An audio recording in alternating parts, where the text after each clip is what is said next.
안녕하세요 여러분, 환영하고 축복합니다. 191일차입니다. 그리 아니하실지라도 라는 주제로 하나님 말씀 함께 나누겠습니다. 네, 오늘은 다니엘 3장과 4장을 함께 나누도록 하겠습니다. 우리 먼저 기도하겠습니다. 사랑의 하나님 감사합니다. 오늘 또 저희를 말씀 앞으로 불러주시니 감사합니다. 하나님, 우리가 때로 살다 보면 풀무불과 같은 어려운 시험들이 옵니다. 그때가 우리의 믿음이 드러날 때입니다. 우리가 얼마나 하나님의 약속을 붙잡는가, 그때 드러날 때입니다. 오늘도 이 말씀 속에서, 이 말씀 거울 속에서 나 자신을 비춰보는 시간이 되어지기를 소망합니다. 성령 하나님, 우리의 눈과 귀를 열어주십시오. 예수님의 이름으로 기도드렸습니다. 아멘. 네, 우리는 지난 시간에 그 느부갓네살 2년에 느부갓네살이 자기가 꿈을 꿨죠. 그런데 자기가 꿈을 꾸고도 무슨 꿈을 꿨는지도 모르고 그 꿈을 무작정 신하들에게 알아맞혀라. 그리고 그것을 해석을 해내라. 이렇게 때를 썼죠. 그런데 아무도 못하고 다 죽음의 위치에 처해져 있을 때 다니엘이 그 꿈 내용과 그 해석을 알려주는 것을 볼 수 있었습니다. 그래서 그 정말 제국의 왕인 느부갓네살이 10대 소년인 다윗을 이 다니엘에게 절을 하면서 그 향품과 예물을 드리고, 야, 너의 하나님이 진짜 왕이다, 이렇게 고백한 것을 볼 수가 있었죠. 오늘은 그와 연결된 사건이라고 여러분들 보시면 되겠습니다. 여러분들, 믿음이라는 것이 한번 그런 하나님을 경험하고 나서 이렇게 잘하는 게 아니에요. 하나님에 대한 그런 믿음은 더군다나 더 그렇습니다.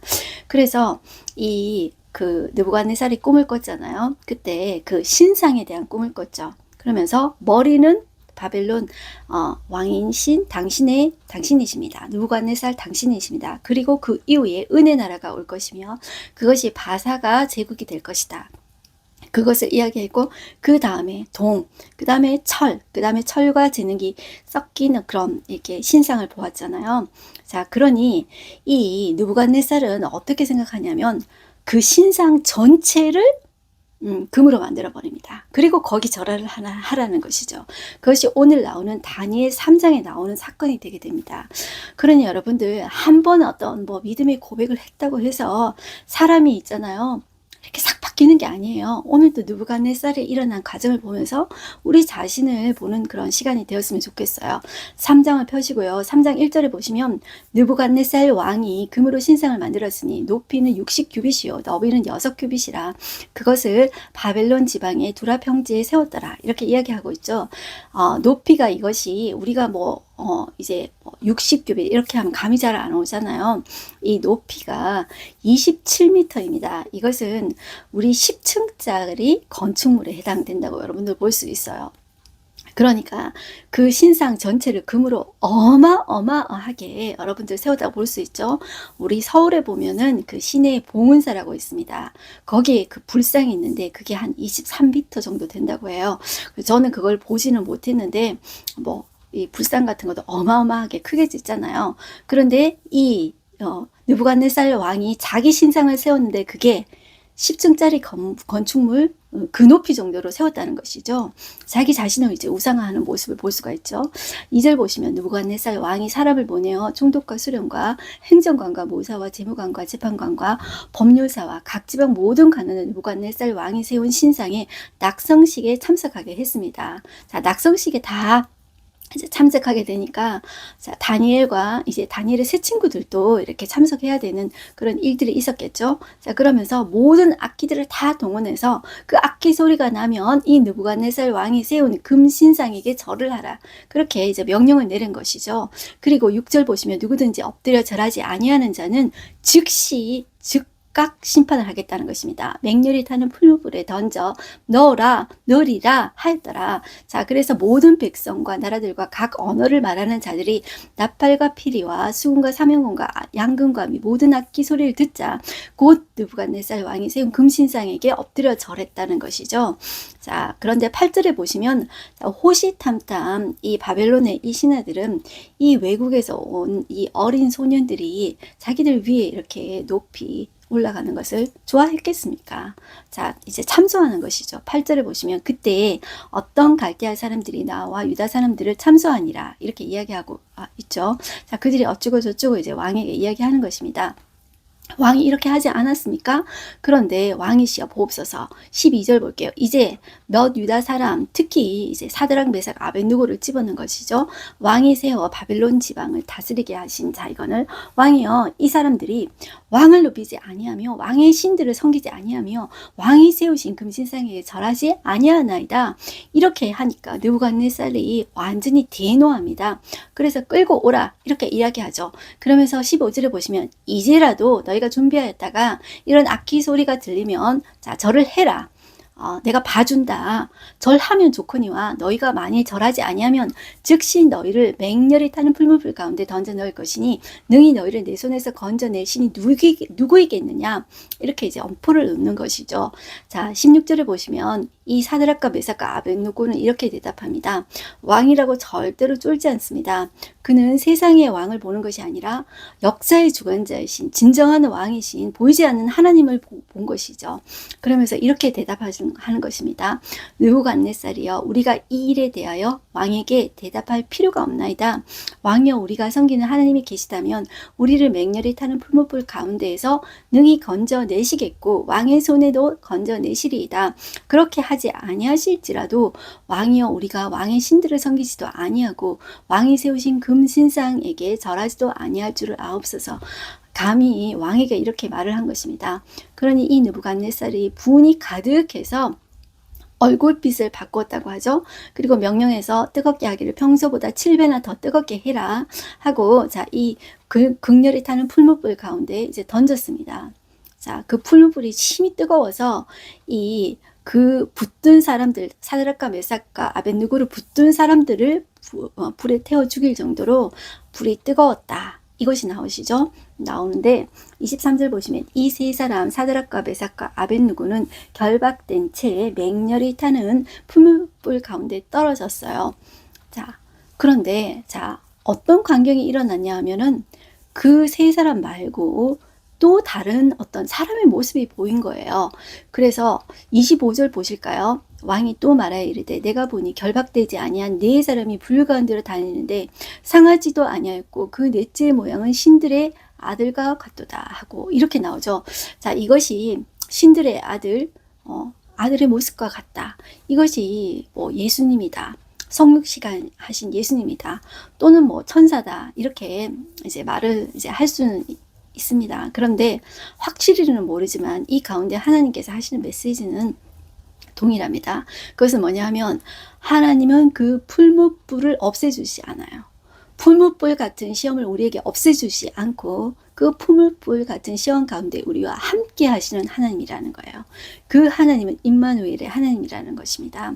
자, 그 세 친구들 가운데서도 함께 해주셨던 하나님이에요. 그래서 그 풀무불 가운데 이겨내신 하나님, 이겨내게 하시는 하나님이에요. 하나님이 오늘날도 그의 자녀인 우리를 대하실 때 그렇게 하신다는 것이죠. 그 풀무불과 같은 그 시험을 없애주지 않으시고 같이 함께 해주시면서 통과하게 하시는 그런 하나님이시다. 그 하나님은 살리기도 하고 죽이기도 하시는 하나님이시라는 것이죠. 이 느부갓네살은 자기가 사람들의 생명을 좌지우지할 수 있는 사람이라고 생각했지만 이 다니엘의 그 세 친구들은 자신들의 생명을 좌지우지하는 존재는 바로 보이지 않는 하나님이시다. 그것을 믿은 것이죠. 자, 그럴 때 하나님의 어떤 보이지 않는 손길이 이렇게 역사하신 것입니다. 자, 26절 보시면 느부갓네살이 맹렬히 타는 풀무불 악이 가까이 가서 불러 이르되 지극히 높으신 하나님의 종 사드락 메삭 아벳느고야 나와서 이리로 오라 하매 사드락과 메삭 아벳느고가 불 가운데서 나온 거예요. 심지어 조금 전에 어땠습니까? 자기를 붙들고 이제 거기 넣은 그 사람들이 불에 탔잖아요. 그런데 자기들이 이렇게 걸어 나온 거예요. 그런데 보니까 탄 냄새가 하나도 안 나는 거예요. 보면 머리털도 굴리지 아니었고 겉옷빛도 전혀 변하지 않았고 불탄 냄새도 없었던 거예요. 28절에 보시면 느부갓네살이 말하여 이르되 사드락과 메삭과 아벳느고의 하나님을 찬송할지로다. 그가 그의 천사를 보내사 자기를 의뢰하고 그들의 몸을 바쳐 왕의 명령을 거역하고 그 하나님 밖에는 다른 신을 섬기지 아니하며 그에게 절하지 아니한 종들을 구원하였도다. 그러므로 내가 이제 조서를 내리노니 각 백성과 각 나라와 각 언어를 말하는 자가 모두 사드락과 메삭과 아벳느고의 하나님을 경솔히 말하거든 그 몸을 쪼개고 그 집을 거름토로 삼을지니 이는 이같이 사람을 구원할 다른 신이 없음이니라. 왕이 드디어 사드락과 메삭과 아벳느고를 바벨론 지방에서 더욱 높이니라. 자, 이렇게 이야기했죠.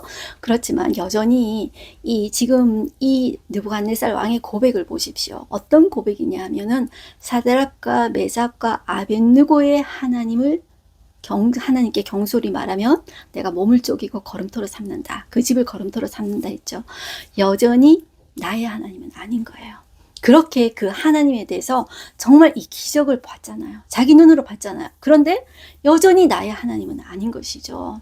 자, 하나님은 어떨까요? 이런 기적을 통해서 말씀하시는 것이 있습니다. 예수님도 수많은 기적들을 행했죠. 자, 예수님의 직접 그 기적을 경험하고 병고침을 얻은 사람들도 많이 있었을 거예요. 그런데 그 기적의 병고침을 받았다고 해서 그 사람이 정말 예수님을 믿었을까요? 그것이 아니라 그것을 통해서 기적을 통해서 우리가 하나님을 만나야 되는 거예요. 그런데 이 느부갓네살은 아직까지도 나의 하나님, 그 하나님을 만나지 못한 거예요. 그 기적만 보고 와 놀랍다 이렇게 한 것이죠. 그렇지만 하나님이 그를 어떻게 다뤄가시는지를 한번 봤으면 좋겠어요. 자, 4장에 오시면 느부갓네살이 두 번째 꿈을 꿔요. 자, 이 꿈은 이 느부갓네살이 한창 이렇게 교만해져 있는 상태예요. 이때 하나님께서 이제 꿈을 꾸게 하시는데, 자, 4장 1절 보시면 느부갓네살 왕은 천하에 거주하는 모든 백성들과 나라들과 각 언어를 말하는 자들에게 조서를 내리노라. 원하노니 너희에게 큰 평강이 있을지어다. 자, 이렇게 하고 지극히 높으신 하나님이 내게 행하신 이적과 놀라운 일을 내가 알게 하기를 즐겨하노라. 자, 이렇게 하고 4절에 한번 볼게요. 나 느부갓네살이 내 집에 편히 있으며 내 궁에 평강할 때 한 꿈을 꾸었다는 거예요. 그로 말미암아 두려워하였으니 어떤 꿈을 꿨냐면 곧 내 침상에서 생각하는 것과 머릿속으로 받은 환상으로 말미암아 번민하였노라. 이러므로 내가 명령을 내려 바벨론의 모든 지혜자들을 내 앞으로 불러다가 그 꿈의 해석을 내게 알게 하라. 이렇게 하였어요. 7절 보시면 그때 박수와 술개, 갈대아 술사와 점장이가 다 들어왔어요. 지난번처럼 그때 박수와 술개가 갈대아 술사와 이제 점장이가 들어왔으므로 내가 그 꿈을 그들에게 이번에는 말한 거예요. 지난번에는 그 꿈까지 알아맞추라 그랬죠. 이제는 그 꿈을 이제 그 사람들에게 말을 했어요. 그런데 그들이 그 해석을 내게 알려주지 못했어요. 자, 이것은 왜 알려주지 못했을까요? 자, 이 꿈의 내용을 보니까 이것이 좋은 꿈이 아니라는 것을 그들도 아는 거예요. 그러니까 왕에게 만약에 나쁜 꿈에 대해서 이렇게 해석을 이렇게 했다가 조금이라도 틀려봐요. 그러면 살아남지 못하죠. 함부로 입을 놀렸다가는 이제 자기들 몸이 성할 수가 없겠죠. 그렇기 때문에 말을 할 수가 없는 거예요. 이게 여러분들 그 요셉이 그 애굽왕 바로의 꿈을 해석해 줬죠. 그때도 여러분들 그 꿈을 아무도 해석을 못했죠. 그 왜냐하면은 꿈이 나쁜 꿈이기 때문에요. 왕 앞에 그 나쁜 꿈을 어떻게 나쁘게 말할 수가 없는 거예요. 그러니까 왕 앞에는 무조건 이렇게 아부를 떨듯이 다 좋게 말해야 되는 거잖아요. 근데 그것을 어떻게 좋게 말할 지혜가 없는 거예요. 자, 아무도 못한 것이죠. 자, 이제 왕이 이제 그 다니엘을 부른 것이죠. 자, 뭐 박수장 벨드사사라 9절에 이야기하죠. 네 안에는 거룩한 신들의 영이 있은즉 그 어떤 은밀한 것이라도 내게는 어려울 것이 없는 줄 아노니 내 꿈에 본 환상의 해석을 내게 말하라. 이렇게 꿈 이야기를 환상 이야기를 하고 있죠. 자, 그러면서 이제 쭉 이야기를 하는데 11절에 한번 볼까요? 그 나무가 자라서 이 나무가 이제 한 나무를 보았다 이야기하는데 그 나무가 자라서 견고해지고 그 높이는 하늘에 닿았으니 이 나무가 누구를 의미하냐면 느부갓네살 자기 자신을 의미해요. 뒤에 나오면 이제 해석이 나옵니다. 그가 견고해지고 이제 높아졌다는 것은 하나님께서 그를 견고하게 하고 이제 자라게 해주신 것이죠. 세상에 있는 모든 나라들이 이 바벨론의 느부갓네살 앞에 굴복하게 하나님께서 하셨다는 것이죠. 자, 그때 이제 이 느부갓네살이 교만해지는 것이죠. 12절 보시면 그 잎사귀는 아름답고 그 열매 열매는 많아서 만민의 먹을 것이 될 만하고 들짐승이 그 그늘에 있으며 공중에 나는 새는 그 가지에 깃들이고 육지를 가지 모든 것이 거기에서 먹을 것을 얻더라. 자, 내가 침상에서 머릿속으로 받은 환상 가운데 또 본즉 한 순찰자, 한 거룩한 자가 하늘에서 내려왔는데 이제 하나님의 사자가 내려왔다는 것이죠. 그가 소리질러 이처럼 이르기를 그 나무를 베고 그 가지를 자르고 그 잎사귀를 떨고 그 열매를 해치고 짐승들을 그 아래에서 떠나게 하고 새들을 그 가지에서 쫓아내라. 그러나 그 뿔의 그루터기를 땅에 남겨두고 하나님의 어떤 은혜와 긍휼하심은 있는 거예요. 새와 노줄로 동이고 그것을 들풀 가운데 두어라. 그것이 하늘 이슬에 젖고 땅의 풀 가운데 짐승과 더불어 제 몫을 얻으리라. 또 그 마음은 변하여 사람의 마음 같지 아니하고 짐승의 마음을 받아 7대를 지니리라. 7대라는 것은 7년 7년을 말을 합니다. 이는 순찰자들의 명령대로 거룩한 자들의 말대로이니 지극히 높으신 이가 사람의 나라를 다스리시며 자기의 뜻대로 그것을 누구에게 주시며 또 지극히 천한 자를 그 위에 세우는 줄을 사람들이 알게 하려 함이라 하였느니라. 자, 나드부갓네살 왕이 이 꿈을 꾸었느니 벨드사사라 이 해석을 내게 말하라. 자, 다른 사람들은 다른 모든 지휘자라고 하는 사람들이 이 해석을 나한테 이야기해 주지 못했어. 그런데 네가 한번 말해봐라. 해석을 한번 말해봐라. 이렇게 이야기하죠. 자, 이 다니엘은 한마디로 말하면 이것입니다. 왕이 정신병에 걸려서 왕에서 쫓겨나 이제 7년 동안 들에서 짐승처럼 지내나 하나님의 통치하심을 깨달은 후에야 회복될 것을 이제 이야기하고 있는 것이에요. 자, 이것을 말씀 속으로 우리가 한번 들어가서 한번 보겠는데요. 다니엘이 이렇게 지혜롭게 이야기합니다. 19절 중간에 보시면 19절 중간 내 주여 그 꿈은 왕을 미워하는 자에게 응하며 그 해석은 왕의 대적에게 응하기를 원하나이다. 20절 왕께서 보신 그 나무가 자라서 견고해지고 그 높이는 하늘에 닿았으니 땅 끝에서도 보이겠고 그 잎사귀는 아름답고 그 열매는 많아서 만민의 먹을 것이 될 만하고 들짐승들은 그 아래에 살며 공중에 나는 새는 그 가지에 깃들었나이다. 자, 해석이 들어가죠. 22절 보시면 왕이여 이 나무는 곧 왕이시라. 이는 왕이 자라서 견고하여 지고 창대하사 하늘에 닿으시며 권세는 땅끝까지 미치심이니이다. 자, 이것을 이렇게 하시니까 하나님이시라는 것이죠. 그런데 이렇게 아름답게 되기가 이제 교만하다는 것이죠. 그때 23절을 보시면 왕이 보신즉 한 순찰자 한 거룩한 자가 하늘에서부터 내려와서 이르기를 그 나무를 베어 없애라. 자, 그것을 한번 없애봐라. 그러나 그 뿌리 그루터기는 땅에 남겨두고 새와 노줄로 동이고 그것을 들풀 가운데 두라. 그것이 하늘이 쓰레졌고 또 들짐승들과 더불어 제 몫을 얻으며 7대를 지내리라 하였나이다. 왕이여 그 해석은 이러하니이다. 곧 지극히 높으신 이가 명령하신 것이 내 주 왕에게 미칠 것이라. 자, 왕이 사람에게 쫓겨나서 들짐승들과 함께 살며 소처럼 풀을 먹으며 하늘이 이슬에 젖을 것이요 이와 같이 7년 7대를 지낼 것이라. 그때 지극히 높으시니까 사람의 나라를 다스리시며 자기의 뜻대로 그것을 누구에게 주시는 줄을 아시리이다. 또 그들이 그 나무 뿌리 그루터기를 남겨두라 하였은즉 하나님이 다스리는 줄을 왕이 깨달은 후에야 왕의 나라가 견고하리이다. 자, 그런즉 왕이여 내가 아뢰는 것을 받으시고 공의를 행함으로 죄를 사하고 가난한 자를 긍휼히 여김으로 죄악을 사하소서. 그리하시면 왕의 평안함이 장구하리이다. 이렇게 이야기를 다 한 거예요. 그런데 이 모든 일이 다 지난 후에 이 1년이 지났습니다. 여기 29절을 보시면 12달이 지난 후라 그랬죠. 자, 이것은 하나님께서 1년이라는 시간을 주신 것입니다. 그가 그 교만한 그의 마음을 회개하기를 하나님은 1년을 기다리신 것입니다. 그런데 그 기간 동안에도 계속 교만한 것이죠. 그러니까 하나님이 무작정 이렇게 벌하시는 건 아니에요. 시간을 꼭 주시는 거예요. 1년이라는 기간이 지났습니다. 그런데 여전히 자만에 조치되어 있는 것이죠. 그래서 자 29절 보시면 12달이 지난 후에 내가 바벨론 왕궁 지붕에게서 거닐세에다 왕이 말하여 이르되 이 큰 바벨론은 내가 능력과 권세로 건설하여 나의 도성을 삼고 이것으로 내 위엄의 영광을 나타낸 것이 아니냐 하였더니 여러분들 세상의 왕도 하나님께서 높이시고 하나님께서 낮추시는 것입니다.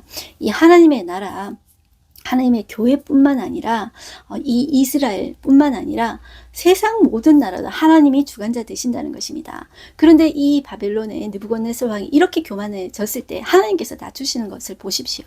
자, 그렇게 이야기했는데 31절 보시면 이 말이 아직도 나 왕의 입에 있을 때 하늘에서 소리가 내려 이르되 느부갓네살 왕아 내게 말하노니 나라의 왕위가 내게서 떠났느니라. 자, 네가 사람에게서 쫓겨나서 들짐승들과 함께 살며 소처럼 풀을 먹을 것이 이와 같이 7때를 지내서 지극히 높으시니까 사람의 나라를 다스리시며 자기의 뜻대로 그것을 누구에게 주시든지 주시는 줄 네가 알기까지 이르리라 하더라. 바로 그때 이 일이 나 느부갓네살에게 응함으로 네가 사람에게 쫓겨나서 소처럼 풀을 먹으며 몸이 하늘 이슬에 섰고 머리털이 독수리 털과 같이 자랐고 손톱은 새 발톱과 같이 되었더라.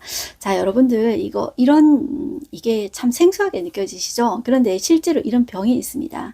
이것이 뭐냐 하면은 짐승병이라고 하는데요. 이제 의사들은 정신분열증, 오늘은 이제 조현병이라고 하죠.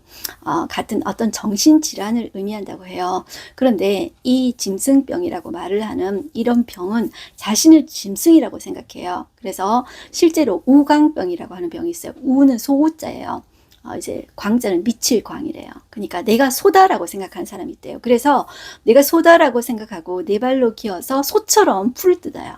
그리고 소떼 안에 들어가서 소처럼 행동하는 거예요. 자, 그리고 낭광병이라고 있습니다. 낭이라는 것은 늑대입니다. 광이라는 것도 여전히 이제 미칠 광인데 내가 늑대라고 하는 사람이에요.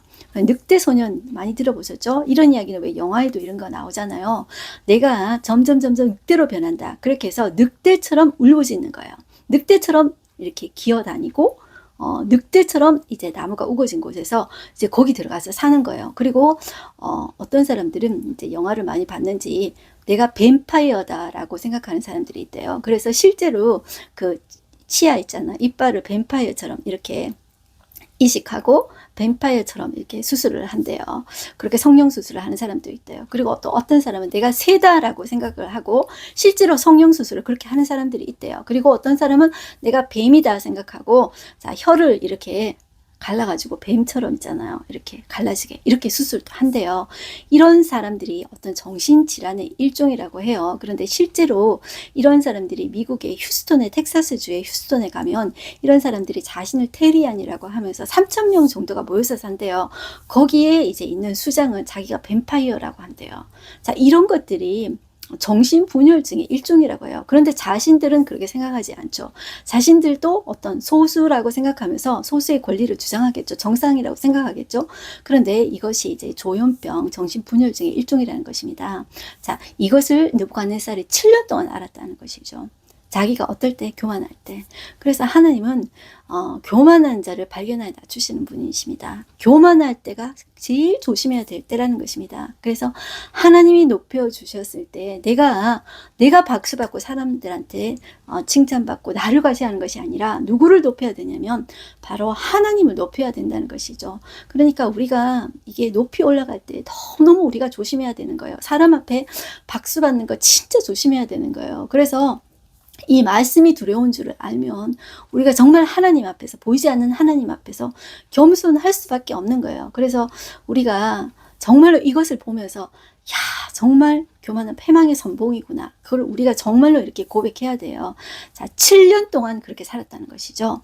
자, 34절 보시면 그 기한이 참에 나 느부갓네살이 하늘을 우러러 보았더니 내 총명이 다시 내게로 돌아온지라. 자, 하늘을 우러러 보았다는 것은 무엇입니까? 그의 교만이 이제 사그러지고 내가 아무것도 아니라는 것을 하나님이 하셨구나. 그것을 이제 알게 되는 것이죠. 그러니까 하나님이 다니엘을 통해서 이제 어떤 존재인지 하나님이 모든 왕 중에 왕이시며 이 역사의 주관자 되신다는 것을 말씀해 주셨고 이 다니엘과 새 친구에서도 그것을 봤잖아요. 그 보이지 않는 정말 신과 같은 그런 형상의 모습도 봤잖아요. 자, 그것을 다시 이제 기억하게 된 것이죠. 자, 내 총명이 다시 내게로 돌아온지라 이 내가 지극히 높으신 하나님께 그 이에게 감사하며 영생하신 이를 찬양하고 경배하였나니 그 하나님께 다시 감사하는 모습을 보십시오. 자기를 찬양하는 것이 아닙니다. 이제 그 하나님께 영생하신 이인 그 하나님을 찬양하고 경배하였다. 그 권세는 영원한 권세예요. 그 나라는 대대 이르리로다.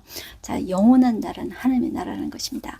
내 나라는 내 나라가 아니라는 것입니다. 내가 진정한 왕이 아니라는 것입니다. 35절 땅의 모든 사람들을 없는 것 같이 여기시며 하늘의 군대에게든지 땅의 사람에게든지 그는 자기 뜻대로 행하시나니 그의 손을 금하든지 자, 손을 금한다는 것이 무엇이냐 하면 방해하다라는 뜻입니다. 아무도 하나님의 일을 금하고 방해할 수가 없다는 것입니다. 혹시 이르기를 내가 무엇을 하느냐고 하나님 앞에 감히 할 자가 아무도 없다. 이렇게 이야기하고 있습니다. 36절 보시면 그때에 내 총명이 내게로 돌아왔고 또 내 나라의 영광에 대하여도 내 위엄과 강명이 내게로 돌아왔고 또 나의 모사들과 간원들이 내게 찾아오니 다시 하나님이 회복시켜 주시는 거예요. 내가 내 나라에서 다시 세움을 받고 또 지극한 위세가 내게 더하였느니라. 자, 이것이 정말로 중요한 것이죠. 37절 그러므로 지금 나 느부갓네살은 하늘의 왕을 찬양하며 칭송하며 경배하노니 그의 일이 다 진실하고 그의 행하심이 의로우심으로 교만하게 행하는 자를 그가 능히 낮추십니다. 자, 하나님이 1년의 기회를 주었을 때 그렇게 했으면 얼마나 좋았을까요? 그런데 우리는 그렇게 7년 동안 느부갓네살이 그렇게 낮아지고 비천하게 이렇게 대우함을 받았을 그러고 나서야 이제 깨닫게 되는 거예요. 우리가 이제 인간이 그런 것 같아요. 그렇지만 우리가 이런 것을 보면서 내가 정말로 교만하면 망하는구나. 하나님이 낮추시는구나. 그걸 우리가 이제 깨닫는 우리가 되었으면 좋겠습니다. 오늘 하루 한 절 말씀 보겠습니다. 왕이여 우리가 섬기는 하나님이 계시다면 우리를 맹렬히 타는 풀무불 가운데에서 능히 건져내시겠고 왕의 손에서도 건져내시리이다. 그렇게 하지 아니하실지라도 왕이여 우리가 왕의 신들을 섬기지도 아니하고 왕이 세우신 금신상에게도 절하지 아니할 줄을 아옵소서. 이렇게 당당하게 말하는 다니엘과 그의 세 친구들을 보십시오. 여러분들 우리가 풀무불과 같은 그런 시험이 우리에게 있을 때가 우리가 하나님을 얼마나 의지하는지 말씀을 얼마나 붙잡는지 그것을 이제 판단할 수 있는 시간이 되는 것 같아요. 자, 그럴 때 하나님은 그 시험을 없애주지 아니하시는 분이고 함께 계셔주는 분이시다. 그래서 하나님 이 시험을 잘 통과하게 해주십시오. 저와 여러분이 그렇게 기도했으면 이제 좋겠습니다. 자, 우리의 믿음은 종종 하나님이 우리의 필요를 채워주시지 않을 때 시험을 받아요. 그리하지 아니하실지라도 우리는 여전히 하나님을 위해서 살고 또 하나님을 섬겨야 합니다. 그리하지 아니하실지라도 항상 하나님을 신뢰하는 것이 진정한 믿음이라고 할 수 있겠습니다. 우리 기도하겠습니다. 사랑의 하나님 감사합니다. 오늘도 이 사드락 메삭 아벳느고의 이제 이 상황 가운데 그들의 대처하는 모습을 보면서 그들의 믿음을 보게 됩니다. 하나님 우리의 상황이 우리가 원하는 상황이 아니라 할지라도 우리가 하나님께 대한 신뢰를 저버리지 않고 우리와 함께 하시는 임마누엘의 하나님을 고백하는 우리가 되어지기를 소망합니다. 여전히 우리를 사랑하시고 여전히 우리가 버티고 이겨내고 이 어려운 가운데서도 풀무불 가운데서도 승리하기를 원하시는 그 하나님의 마음을 알아가며 하나님 약속 꼭 붙잡고 나와 함께 하시는 그 하나님 믿으며 살아내는 우리가 되게 해주시고 이 일에 우리가 증인되어지게 하여 주시옵소서. 하나님 우리가 말씀의 증인되는 것이 이 마지막 시대에 얼마나 귀한지요. 하나님 그 일에 우리가 정말로 증인되어지는 우리가 되어지게 하여 주시옵소서. 하나님을 사랑하고 말씀을 사랑하고 하나님께 영광을 올려드리는 우리 되게 하여 주시옵소서. 예수님의 이름으로 기도드렸습니다. 아멘. 네, 저와 여러분들 풀무불과 같은 어떤 상황 가운데서도 말씀으로 승리하십시다. 화이팅입니다.